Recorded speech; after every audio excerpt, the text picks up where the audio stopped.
Hello, and thank you for joining us on this SAG-AFTRA live stream on YouTube. To stay informed about all our live stream and video events, we invite you to subscribe to this channel. You can go ahead and do that right now. Today, we present the President's Task Force on Education, Outreach, and Engagement live stream, How to Avoid the Cutting Room Floor.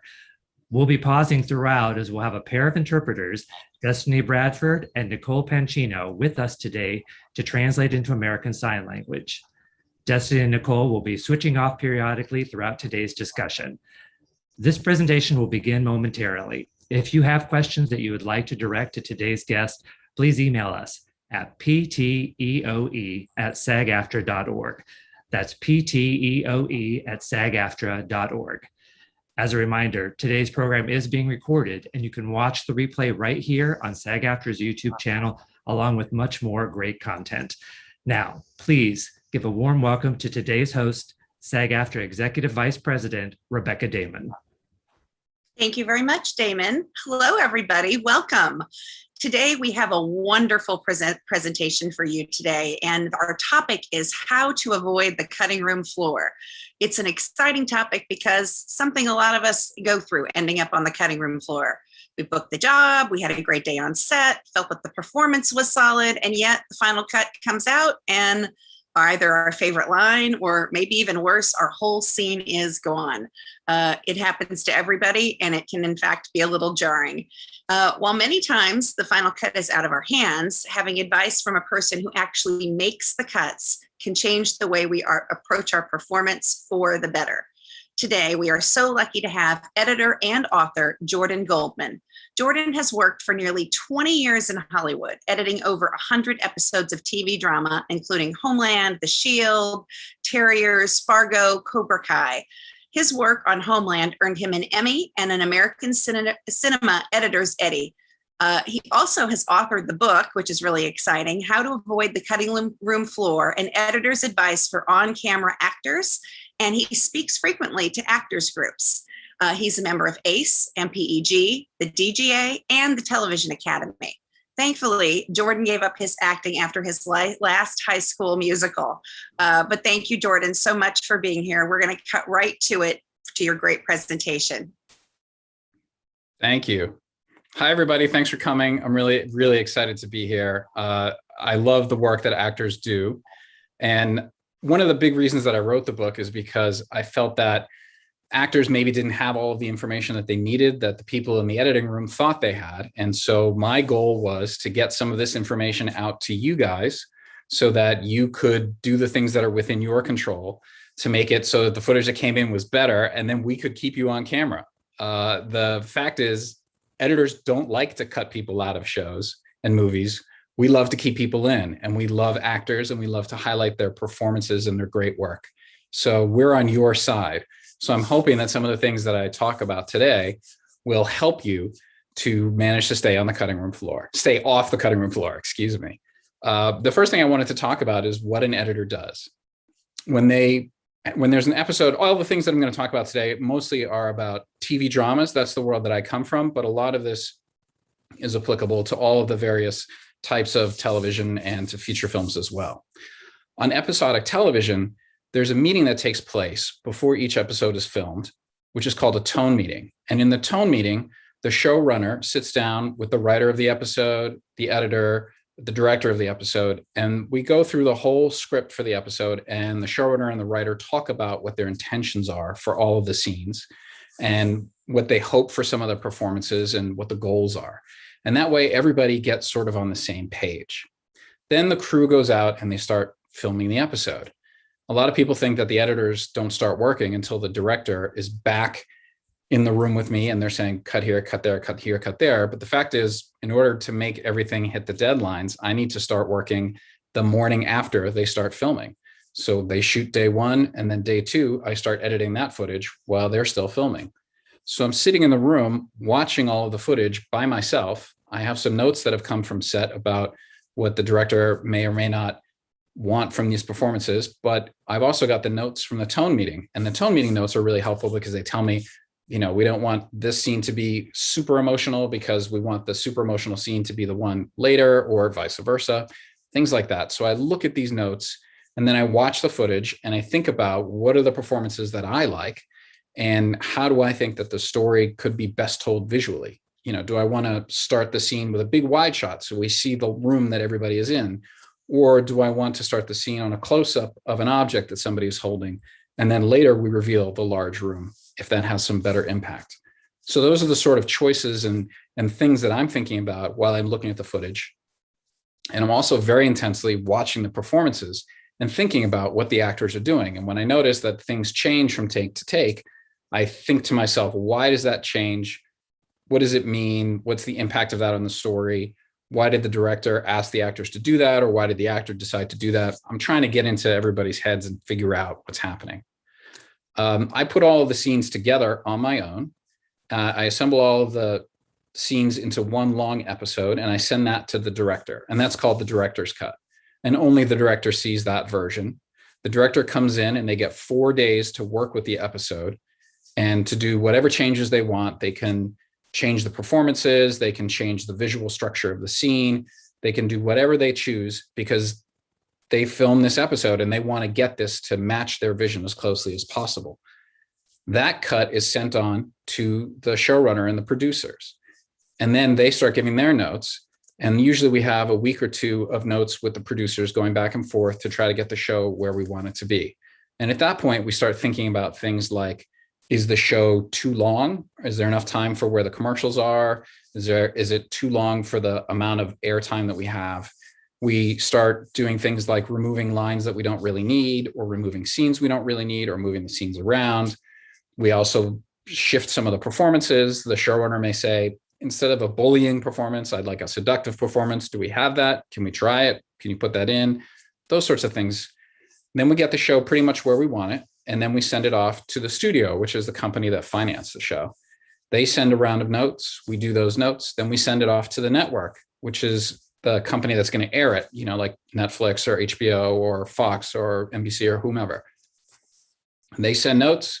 We do those notes. And at that point, the showrunner does their last pass, and then the show is locked.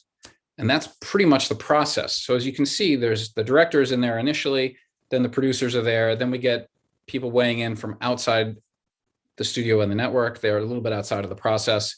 And then finally, the showrunner locks it. And so the one common element to all of this is that the editor is there the whole time and hopefully whispering in the ears of people and saying, that's a great performance. Let's make sure we keep that in. Let's not make any changes to this. This is really great. So hopefully we're the advocate in the room looking out to make your best work stay on camera. So that's kind of what I do. And that's the process that I go through. And it takes a lot of editors to put out a full show. A regular network season of television is like 22 to 24 episodes. Basic cable is like 13 episodes, and one editor can't keep up. So most TV dramas have 3 editors and they rotate episodes. So the first person does episode 1, second one does episode 2, third one does episode 3. And by the time episode 4 comes around, this editor should be done with episode 1. So they jump in to do episode 4. That's sort of the process. But there's an interesting thing happening now with all of the streamer miniseries where one editor will edit all of the episodes. That's what happened on Queen's Gambit and Mayor of Easttown. So that's sort of a new trend that's happening. So from our point of view, there's really 5 primary tasks for an actor. And this may sound a little cold-hearted and harsh, but I think it's helpful to sort of hear this point of view. The 5 primary tasks of an actor really are to stand in the right places, hitting your marks, to say the right words, to know your lines, to be directable, to convince the audience that you're the person you're supposed to be, and that you're experiencing what the story says you are experiencing.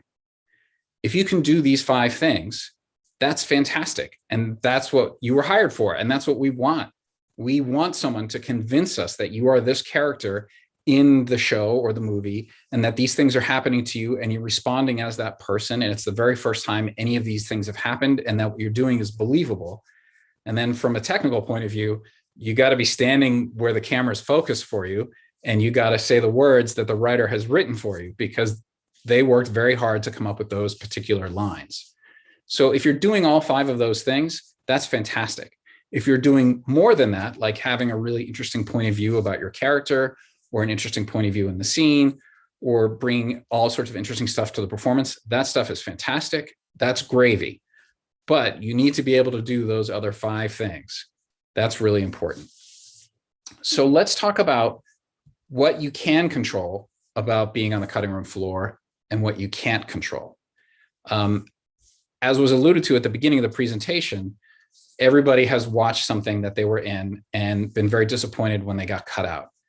And I got to reiterate that editors don't really enjoy cutting people out. And it may surprise you to know that producers and directors also often do not enjoy cutting people out of shows. They don't want to do it. But sometimes there's things that happen that make it so we have to do it for the sake of the drama. So here are some of the acting skills that you can work on that could help you stay in the show. The first one is, when you're on camera, to show a point of view. Rather than being, a piece of meat in a costume as the life of the movie rages on around you, your character should have a point of view about everything that's happening around them. When you're in any sort of situation, whether it's with your friends or your family or coworkers, you have an attitude about all of those people around you, and you have an attitude about where you are. Like, oh, mom dragged us to this restaurant again. Mom is always trying to be too fancy. Or, I really don't want to sit next to this guy. He always talks my ear off. Or, here's another suggestion from this guy who's smarter than me and makes me feel bad about myself. These sorts of things are just a point of view that your character has about everybody around them. And if you can convey that point of view in a subtle way, it makes it interesting to watch you. There's often little looks or little gestures, or it changes your behavior when you do the things that are scripted for you to do. And it's really interesting for us in the audience to watch. So I would encourage you to always have a point of view and to know what your character's point of view is about all of the other people in the room. Obviously, the larger the part, the more this is going to be fleshed out for you in the script. But I think it's just really helpful to know sort of the emotional and political dynamics of the room that you're in, because I like watching you figure that stuff out. I should take a step back and say a lot of the things that I talk about in this talk and in the book, they seem like sort of the basics and the fundamentals. And I kind of see myself as like the basketball coach in the movie who's like, we're not a flashy team, we're going to win on the fundamentals. Because really, a lot of these fundamentals are things that they talked about in acting class, or hopefully they talked about in acting class. But I'm here on the other side of the equation to say to you, it really pays off. And if you do these things, it really does help us. Seeing your point of view, or your character's point of view in a scene, makes it so that when I need a shot of the guy who is disgusted with what everybody else is saying, you're already performing that because you know that your character feels that way. Or a shot of the woman who is just dying to say something, that's your character's point of view. You're performing it because you figured out what the scene is really about. That's super helpful to us in the cutting room because we need to keep cutting around the room and keeping everybody alive. And it's just really, it's critical. It's good stuff for you to do. Another skill that you can work on is listening and reacting. When the other characters speak to your character, obviously your character has never heard these things before. It's the first time you've ever experienced them. And it's nice to see it come in and see you register, and then it stimulates you to do something else. So if somebody speaks to your character, absorb it and let's see you register what they said and consider what you're going to do and then do it. Of course, I'm not advocating that you take 4 minutes to listen, think, and then do. That all happens fairly quickly. But hearing what people are saying and understanding why that motivates your character to do what they do is really interesting for us to watch. Oh, he's insulting me again, so I'm going to respond in an angry way. Or, oh, he knows that I did that terrible thing, so I better try to cover up when I say this thing. Some people call this triggering. But the idea is that when you know what's coming at your character and your character understands what's really being said to them, it's interesting for us to watch you react to it. So listening and reacting, really, really helpful. Another thing that's really great for you is sort of the same idea, is understanding cause and effect. Why is your character doing the thing that they're doing? Show us that you understand why that's happening. When the person says the thing to you and it makes your character do that thing, makes your character flee the room, or it makes your character decide that they're going to do something, we want to see you understanding that. Smart actors are just wonderful because they get what's happening in the room. They get what's happening in the subtext. They understand everything. And on their face, we can see it. We can see the gears moving. We can see things happening. And that's just really satisfying as an audience member to watch. We want to sit in the room on the shoulders of these characters and see this rich emotional life taking place. That's why people watch these dramas. So it's really helpful if you understand why your character is doing the thing that they're doing. And it's really important to understand why this particular stimulus made your character do the thing. Along the same lines, there's this thing that I really like, which is I call the moment of decision. And this is something that I look for all the time, and I love to see it on actors' faces. A moment of decision is, of course, when you decide something. And it could be something as small as when you decide to answer the phone, or something as big as deciding whether or not your character is going to testify in a court case.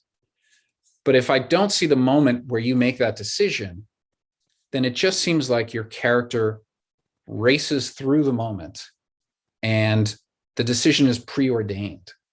And that's not really very interesting. And it's also not really how life usually goes. So an example might be if your character is a police officer and the district attorney wants you to testify against other police officers. So the scene where if your character is presented with that choice, and then your character responds with a yes or a no, regardless of which answer it is, it's really interesting for us to watch you make that decision.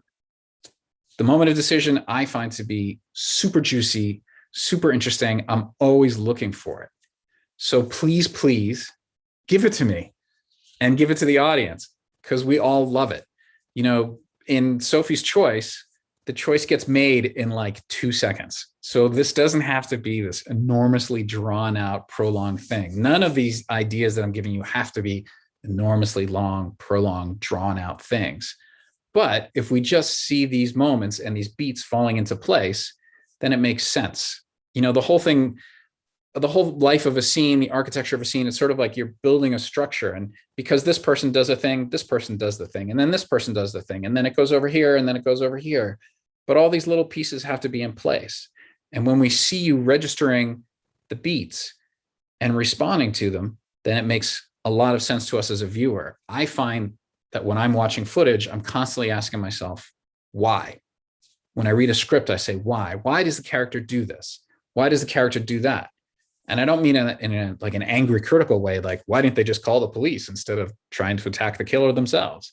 I mean, why, as in, why did she insult that person who was trying to help her? What is the character thinking? What drove them to do that?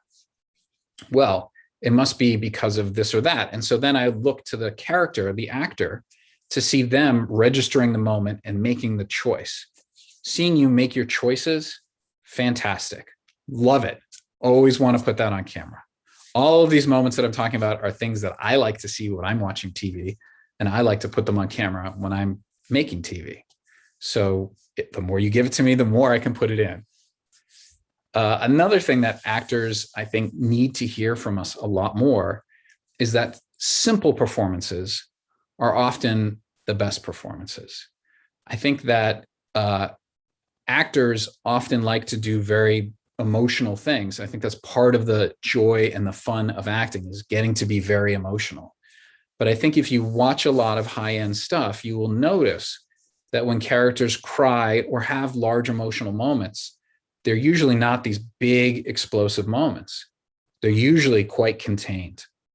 And it's sort of like you've taken a diamond, you've taken a piece of coal and you've crushed it.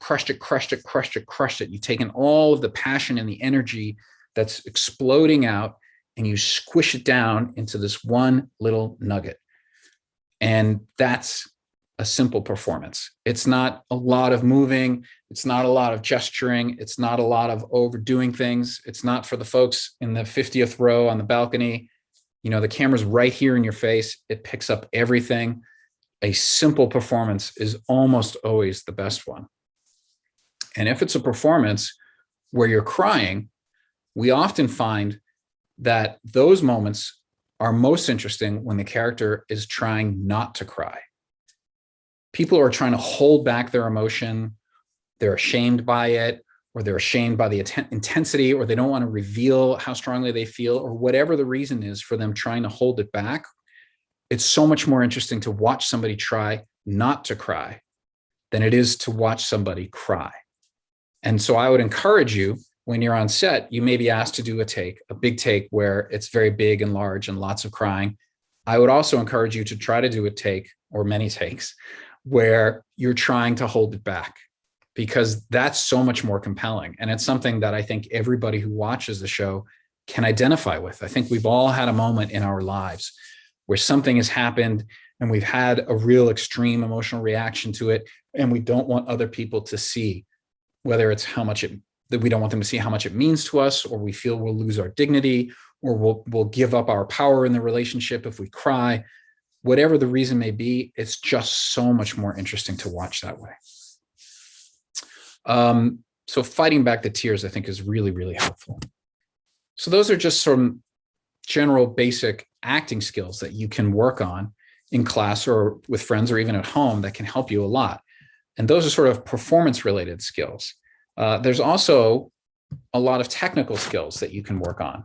And again, I'll say, like, I'm not an acting coach, so I don't have suggestions on how to learn these skills and how to master them. There's lots of acting teachers out there and acting schools who do a great job and will teach you all this stuff. I'm just here to hold up a flag and say, this stuff is really important to know, and it's really helpful to us when you do know it. Like, one of the most basic technical skills, which is really, really critical, is to hit your marks. And I know it sounds like a total stereotypical thing to say, like, actors, you got to hit your marks, but really you do. And especially these days when everything is being filmed in HD, the high def cameras are a lot less forgiving than the film cameras. And the focus pullers are working with a much narrower area of focus. So when they put a mark on the floor for you to stand on, you got to hit that mark, because their depth of field for their focus is only this deep. So if you're over here, well, really, it should be like this. You know, if you're here, you're in focus. But if you're here, you're out of focus. Or if you're behind the depth of field, you're out of focus too. And so now you might do a fantastic, wonderful, amazing performance, but it's out of focus. And if it's out of focus, unfortunately, we can't use it. And I want to use those great performances. I don't want to be in a situation where I say, like, well, I've got the great money performance, but it's completely out of focus. And then the showrunner says, you know, I can't put the climactic moment of the movie on screen out of focus. We have to use the second best take. And then all of us go, we wanted to use the best one, but we can't because it was out of focus. So if your mark is putting you here, you can't be here, can't be here, can't be over here.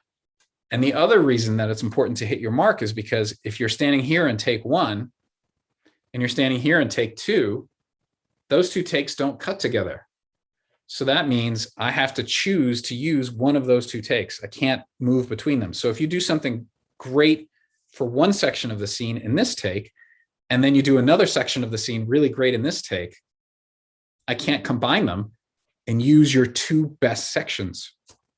So please, we don't want to be in that situation. We want to use all of your best stuff all of the time. So if you're in the right place on your mark, then I can jump between takes and the audience should never know the difference. And I can use all of your best stuff.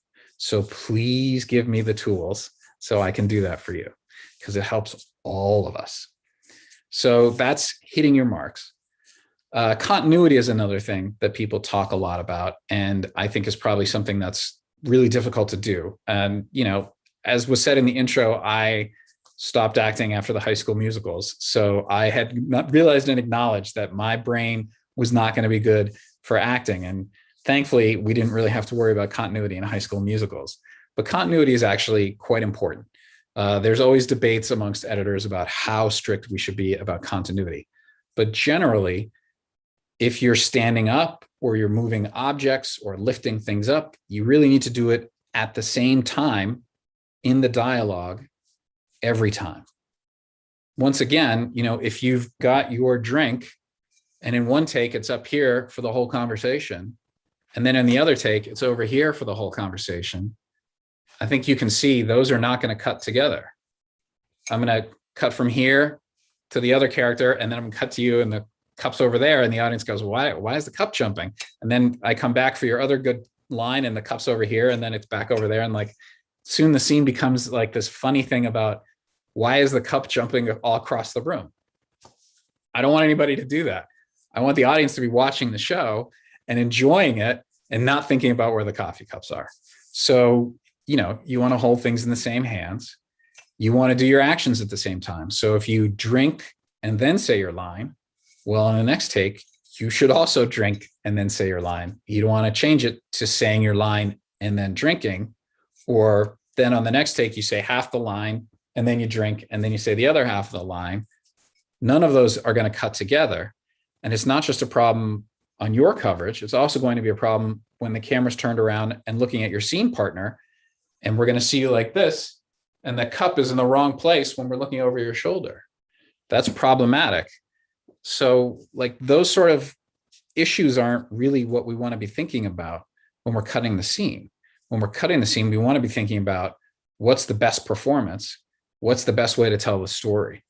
And we just want to sit there and soak in your work. So if there's a continuity problem that's turning into a mess, and then we start having to do a bunch of edits to avoid showing that the cup is in the wrong hand now, or that instead of standing, you're actually sitting, like those become choices that we just don't want to have to make. It's just not fun for anybody in the cutting room, and it doesn't reflect well on you. And we want to highlight great work. I know I keep saying this to death, but it's true. We want it to be great. So don't do it. Please pay attention to your continuity. It's important for us that actors connect ideas in the dialogue. If you have dialogue and you don't really understand the meaning of it, it's eventually going to become clear that you're not getting it. And I think it's really important that you speak to somebody on set if you don't understand what your words mean, so that they can explain it to you. On TV shows, the writer is always on the set. The protocol is that you should talk to the director rather than talk to the writer. But if you're curious about, if you just sort of don't really get what this line means, please ask somebody, because they'll tell you. And it's really crucial, because we're going to sit in the cutting room and we're going to watch the takes, and we're going to say, that doesn't really he doesn't seem like he really understands what he's saying. He's putting the emphasis in the wrong place. The delivery just seems off. I know it might be a little embarrassing to admit to someone I don't really get quite what this writing is, but it's better to know then, because then in the cutting room, if it's just not working, we're going to have to remove it entirely. So you can take action on set that would make it so it's easier for us to keep it in. And again, keeping it in is the goal. You want to connect the ideas in your dialogue. Some people like to take these really long pauses, but they're not helpful to us. So, instead of saying, Jenny, I think we should go down to the deli. I'm hungry. Like those ideas, nothing's connected. It doesn't make sense. But Jenny, let's go down to the deli. I'm hungry. Oh, I'm hungry relates to let's go down to the deli. Like that all makes sense. So you want to keep the ideas together. I'm not saying don't put in pauses. And I love watching Christopher Walken, but you want to connect the ideas in your dialogue so the audience understands what words are triggering other words your characters are saying. Another thing that I really appreciate actors doing is when they act a little bit past cut. They call cut on set. There's a lot of things happening on set, and oftentimes cut is called just a little bit too early. And we sit in the cutting room the next day watching the footage. It's dark, it's quiet, there's no distractions, and I can focus on the footage really clearly. And we watch it and everybody says like, oh, if we just had another few seconds of him looking angry at the end, or if there was just another bit of the beat at the end on her, is there any way to do it?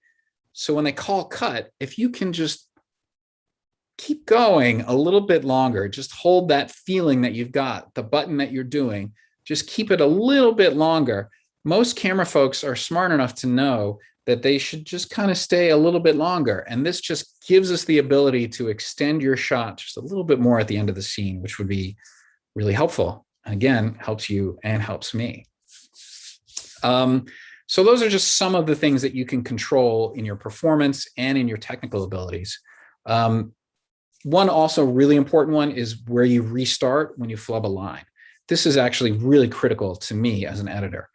If you say your line, Jenny, let's go down to the deli, I'm hungry. If that's the line and halfway through you mess up the line, Jenny, let's go down to the bakery,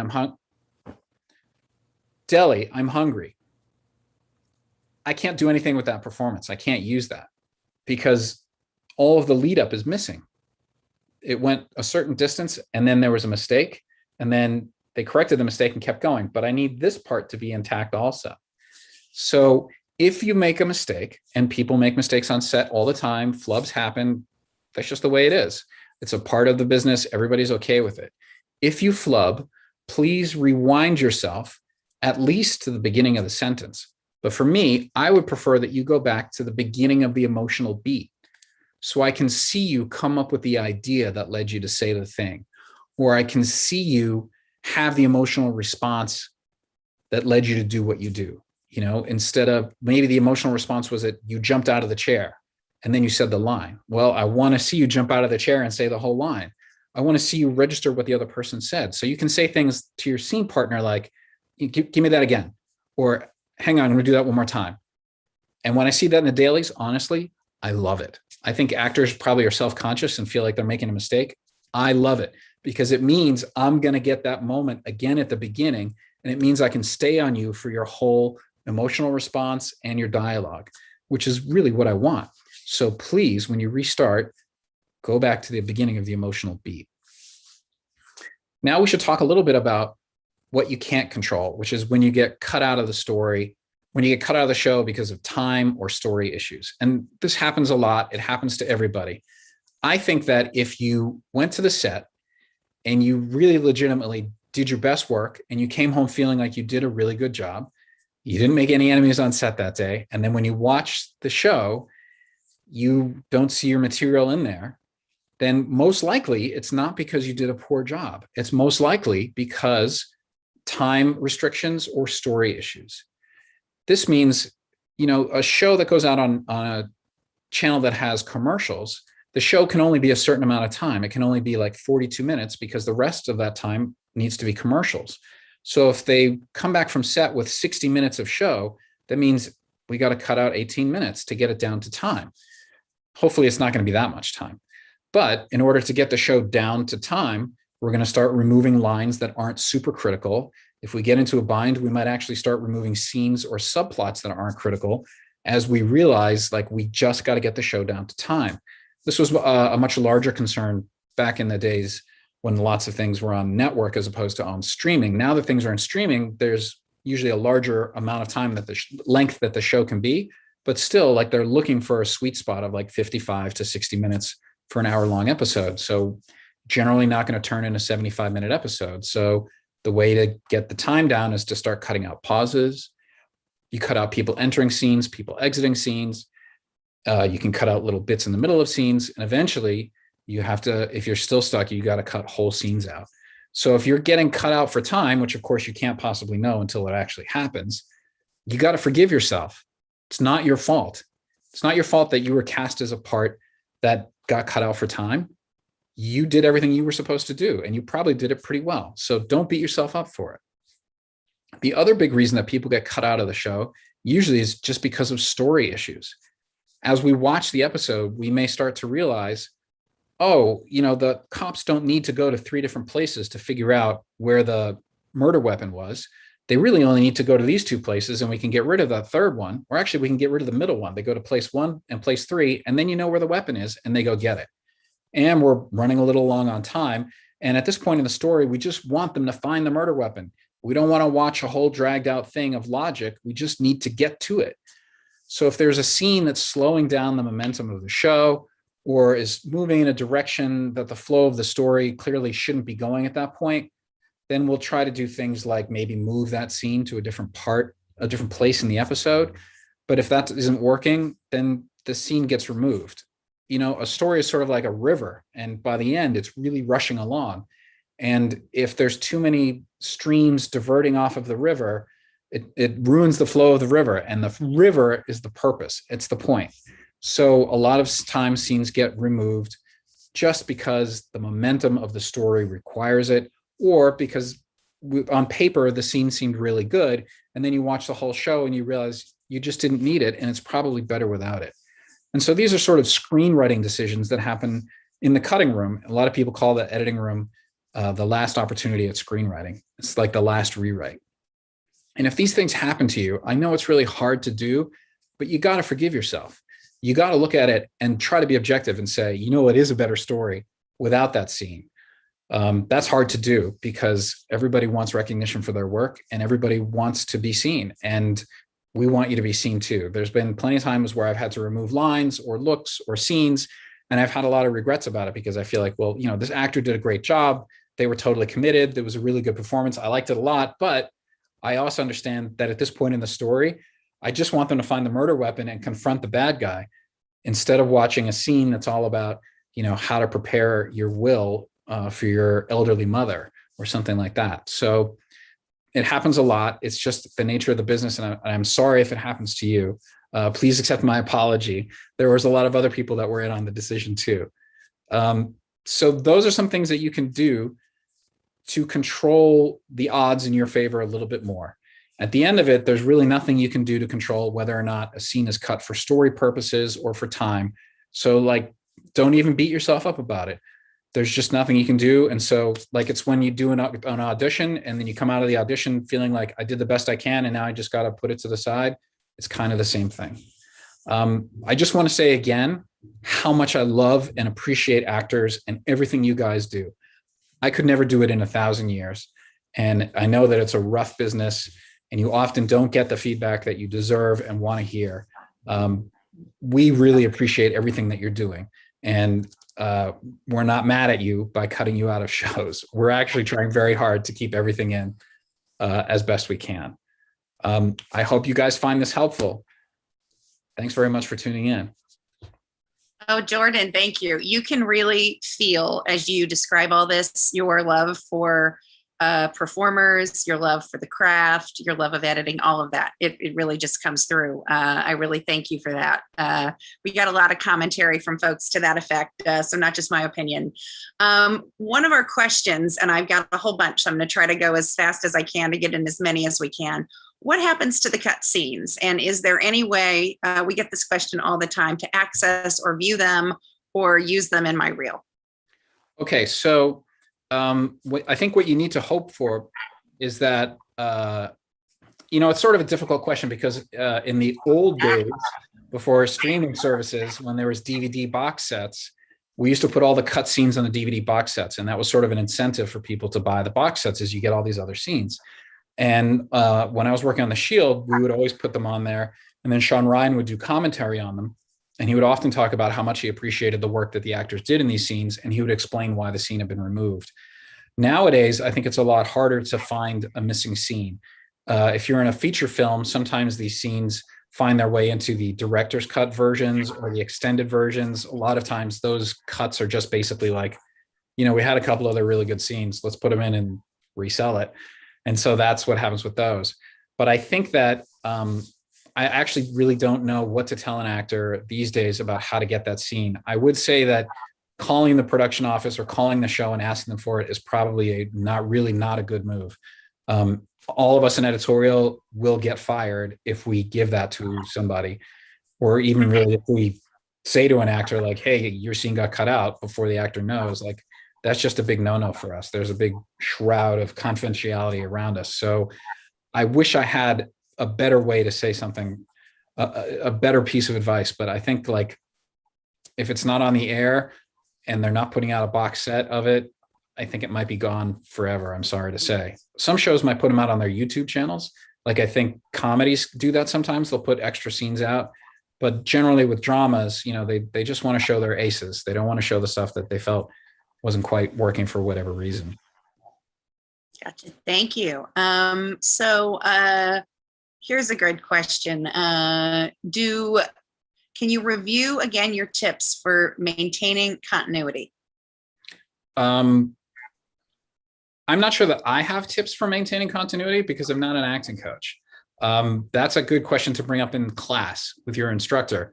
I would just say, like, keep an eye on it. You know, you need to do the same mechanical actions the same way, unless the director, of course, says to you, hey, you know, I think it'd be better if you drank after the line. In that case, of course, you should change your continuity. But things like when you pick objects up, when you turn to leave, when you look at things, when you eat and drink, like another thing that could like be crazy making in the cutting room is scenes where people are eating, and then we have to like track the food and the forks. And I'm like, these poor actors, I mean, yeah, they got to eat this delicious dessert 30 times, but they also had to keep track of when they ate each bite. I imagine that's nerve-wracking. But just, you know, it's just purely mechanical.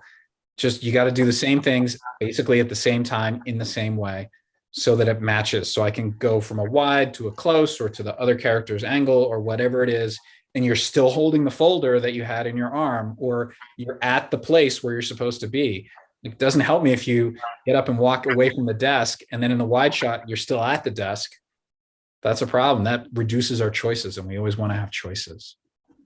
Great. Thank you, Jordan. So how often do you keep a take where something went wrong? It all really depends on what show I'm on. Some shows are more forgiving than others.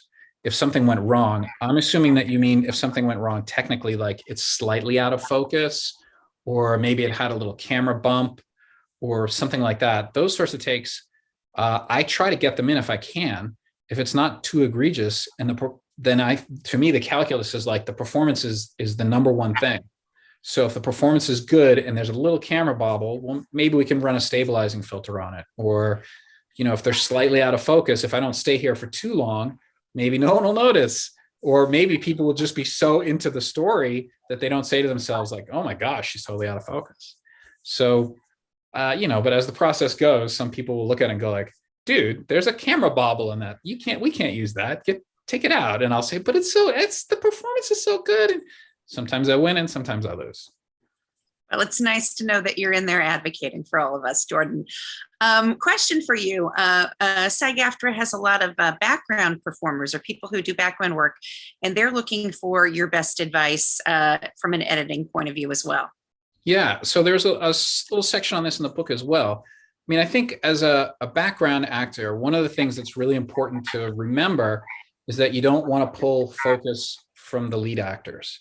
You know, background actors are there to populate the world and make the world convincing and real and believable. But if they pull too much focus from the lead actors onto themselves, then they're sort of undermining the function of the scene. So I think as a background actor, you know, be a real person, but be mindful also that the other story is the main story of the scene. And you just really don't want to undermine that. And people who get really flashy and they're gesticulating at the table and, oh my God, they brought the wrong order at dinner, and they're doing all that stuff in the background, you know, the AD is going to be tapping you on the shoulder pretty soon after and saying, you know, I'm moving you to this table over here off camera, or moving them somewhere else, because the audience's eye, literally their eye, needs to stay on the main characters. So I would say, again, be honest, be believable, but be low key. On the flip side of that, if you're a background person in a scene where something crazy happens, please do react, you know, within reason. Like if you're in the restaurant and the bomb goes off in the restaurant, don't keep eating your soup. You know, you should be shocked or doing whatever the thing is. But in general, you know, just remember what the scene's really about. Great. Thank you, Jordan. Is there anything surprising you have seen make the cut in all your years of experience? I'm sure you've had a couple surprises. Well, I mean, I get surprises all the time in the really interesting interpretations that actors have of their dialogue or the performance or the moment. And they just bring something that's just so incredible that you just say, like, this has got to be in there. Like, no matter what, I'm constructing this whole scene around making sure that this moment stays in. You know, acting and drama, they're so incredible. And when people are sort of really in control of their instrument, like really amazing things happen. So like in terms of I don't know really what's surprising. It's just like sometimes I just get these performances that just knock me out. And I say like, I'm just so lucky to be in the chair and get to see this. And I just can't believe that like people have the ability to do these performances. They're just so great. You know, Mandy and Claire and Chickless, like all these folks, they just do amazing stuff. And I don't know, I'm just kind of in awe of it. That's great. Is it ever okay to ask for just one more take? So, you know, I'm not an onset person, so it's hard for me to give great onset advice. I don't want to say anything that's going to mess up the dynamics and the politics of the set.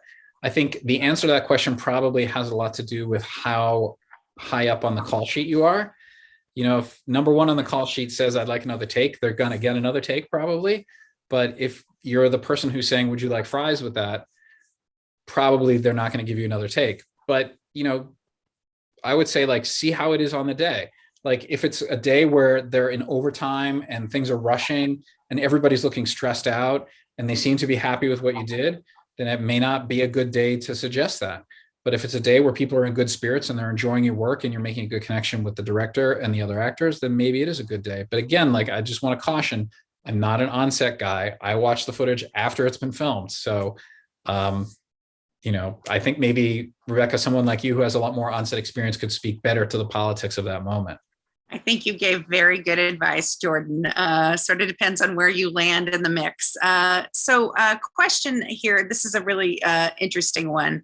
Are there anything that you think of as a button to a scene that would consistently make the cut? Or are there tips or tricks that you might have for that? My tip or trick for that is please, please, please give me a button. And I love you for asking that. That's one of the things that I usually talk about, but I felt like maybe I didn't have enough time today. And so I'm glad that you're giving me a backdoor way into it. Well, the members are smart, Jordan, so go ahead. Like go for it. Yes. You know, like if you put a button at the end of the scene, it's so helpful to me. And I don't mean like a crazy, outrageous button of like, aha, we got him, Scooby. But, you know, like a moment where your character acknowledges what they've been through and has some sort of feeling about it. Or, you know, like we see that they're still in turmoil, or we see that they're not in turmoil, or they feel satisfied with what they did, or they're upset at what just happened. Whatever the correct emotional charges at the end of the scene, if you can put that button in, I love you for it because I need it, because otherwise the drama goes and then it just sort of stops. And it's really helpful for storytelling purposes to be able to check in with the characters at the end of the scene. You know, some people have theories of like, you know, a scene is like who wins the scene.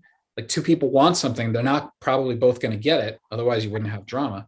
So they're fighting for the whole scene. And then in the end, someone gets what they wanted and someone didn't. And they both have an emotional response to how that went. And I want to see that. So to tell you like exactly what to do in your button, I can't really do that. I can just say, thank you for wanting to give me a button. Please do it. That's great. Thank you. We have a question. What advice do you have about making the most of camera angles? Making the most of camera angles. I'm not sure really what that means. I'm not 100% sure either. So I would say generally, I mean, the only thing I can say is, you know, the camera picks up a lot. I would encourage everybody to be in acting classes where they're getting filmed so they can watch the tape at home, they can watch the video at home, and they can see, you know, whatever's happening in your brain, how that translates onto your face, because your face might be doing a lot more than you realize. And then you can pull back more and you're still communicating everything. And as the camera gets closer and closer to you, it's picking up more and more to the point where you have to do very little. And there's another thing that's happening often that a lot of people should maybe keep in mind, which is that there's a whole story happening, and the audience, as they're watching the story, are putting the pieces together and they're remembering motivations and they're putting together previous given circumstances and they're ascribing things to you. So, you know, you don't have to do a whole lot sometimes, and the audience will be like, oh my gosh, he's so angry, or she's so brokenhearted. You don't have to be like, we're going to assume it because we know the story up to that point. So we know how your character is going to feel when the thing happens. So I've heard some actors say like, the further away the camera is, the more I have to act. And the closer the camera is, the less I have to act. But that's like an acting coach technique. I would just say, like, if you can watch yourself on camera, you'll understand what it's reading and you can calibrate your instrument accordingly. Great. Thank you, Jordan. Here's one. This is back to that not wanting to be cut. If I'm in a scene with one of the main characters, is my scene less likely to be cut? Probably. Probably. But again, like to go back to the example, like the cops are hot on the trail of the evidence. If we don't need one of those evidence trails and we jettison it and the story works better, well, I mean, you were in the scene with the leads, but we still didn't need the scene. We cut out the lead scenes occasionally too. So although I do think it increases your odds to stay in if you're in a scene with the leads, but you also run the risk of, well, this story is really about how the lead feels about the moment that's happening rather than the other person's experience. And so we may say, like, the scene, really, we should be focusing on that one instead of that one. That sort of thing happens sometimes too. There you go. That you did a bad performance. It's just a choice of how to balance the story. Absolutely. So we have a question about the fact that we're discussing a lot of the editing process for television. Do you think this also holds true for movies as well? So the actual physical process of all the different cuts, some of that holds true for movies. I don't do a lot of movies, so I can't really speak to it. But the process, all of the tips and tricks that I was giving, I think are all 100% equally applicable, and they apply to commercials and everything else that you do. You know, you always want to be getting your continuity right, knowing your lines, knowing what they mean, showing your previous given circumstances, all of that stuff. It doesn't, you know, student films, all of them need that. Great. We have time for just one last question, and it is, they want to know how you got into editing and what do you like or most like and most dislike about it. So the best, the worst. I got into editing because when I was a kid, I did a lot of puzzles and built models and liked, you know, sort of the idea of how are things going to go together. And editing is a lot like that. When I went to film school, I discovered I was good at it and could focus a lot in a dark room by myself on the work. And I liked it. And I still really like it. And I like watching the performances over and over again. I like the idea that I can take 1 + 1 and make it equal 3 instead of 2. I think it's really fun. I like it a lot. You know, it's not for everybody. You don't get to meet a whole lot of people when you're an editor. You know, when you're on set, you meet like hundreds of people. And when you're an editor, you meet like 7 over the course of the show. But, you know, there's good and bad with everything. There you go. That is a great answer to wrap it up on. We had so much wonderful feedback, Jordan. Thank you for your time and your generosity. I think it's really helpful to sort of demystify this process for SAG-AFTRA members, because I think a lot of times as performers, we get in our heads, we ascribe things that aren't necessarily there, and it's good just to have the real facts about what goes on behind the scenes. So I think it's just wonderful today. For those of you that have tuned in, I just want to thank everybody for joining us for this discussion and taking all the new things that Jordan has given us today about new ways to approach our performances, and really appreciate Jordan sharing all of his insights with us today. On behalf of the team here at SAG-AFTRA, I'd like to thank you for taking all the time out to be here with us today. It is a true pleasure that you were with us. I want to give you special thanks for each of you who've been tuning in each and every week for our President's Task Force on Education, Outreach, and Engagement, all of our live streams. If you have ideas for topics that you want to hear us cover, you can email us at pteoe@sagaftra.org. That's pteoe@sagaftra.org. And if you haven't already, while you're here, you can just subscribe to SAG-AFTRA's YouTube channel to get updates on all the great content that we're posting. Thank you very much. Have a great day. Thanks, everybody.